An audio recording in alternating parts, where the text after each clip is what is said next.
For 9 more years the Everyman is healthy. Then in 1998, he suffers an obstruction of his renal artery, which is fixed with a stent. He is 65, just retired, and goes on Medicare, begins to collect Social Security, and writes a will. After the September 11th attacks, he moves from Manhattan to the Starfish Beach retirement village at the Jersey Shore, close to where his family had once taken their vacations every summer. The Everyman turns his living room in the complex into an art studio and slips into a comfortable, active daily routine. The only thing he misses about his life in New York is Nancy, who is recently divorced. He wants Nancy and her 2 4-year-old children to join him at the Jersey Shore. They will have a better quality of life there and be safe from possible terrorist attacks.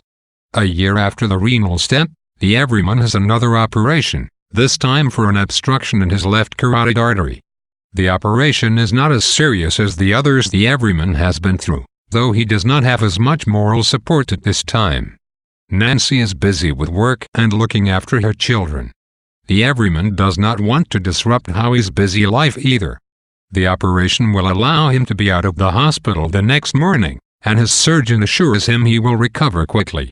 In the calm waiting room, a man starts up a strange conversation with the Everyman, telling him about the terrible misfortunes of his life. The Everyman chooses to have local anesthetic for the surgery, and because of this the operation is claustrophobic and alarming, but he endures it. When he checks out of the hospital the next day, he lies and says a friend is taking him home. He drives himself back to his condo and bursts into tears. The Everyman's health gives way, and every year he has to be hospitalized. A year after the carotid artery surgery, a doctor discovers that the Everyman has had a silent heart attack. Nancy is with him, and provides comfort and reassurance. To keep calm during his angioplasties, a procedure used to widen blocked or narrowed coronary arteries, the Everyman pictures his father's store in great detail, listing the makes and design of watches his father had stocked. The year after the stents are inserted, he has to have a permanent defibrillator installed. Nancy comes with him for this procedure.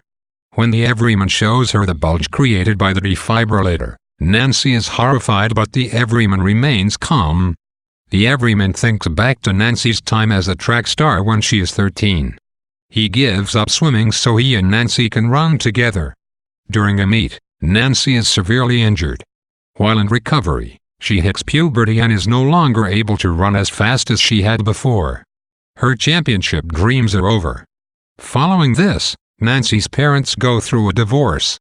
The impact of seeing the defibrillator on her father makes Nancy relive these painful experiences, and she tells the Everyman how she had long hoped that he and her mother Phoebe would get back together. All the Everyman can do is tell Nancy to take reality as it is. Summary. Section 14. Lonely. The Everyman begins to feel as if he is close to the end of his life. Instead of moving back to Manhattan, he decides to engage more with the world around him, and organizes painting classes for the retirement village residents. One of the Everyman's best students, Millicent Kramer, has a bad back and rests in his bedroom. One day he hears her crying, and goes in.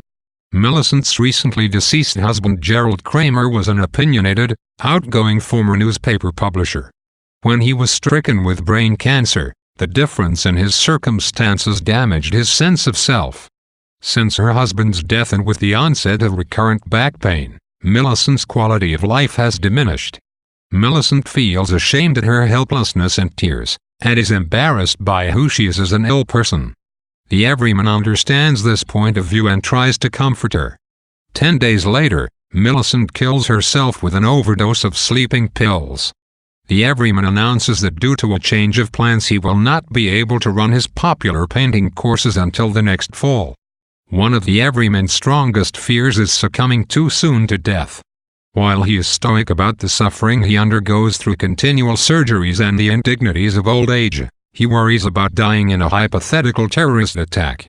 His anxiety and choice to move away from New York is a direct response to the attacks of September 11, 2001.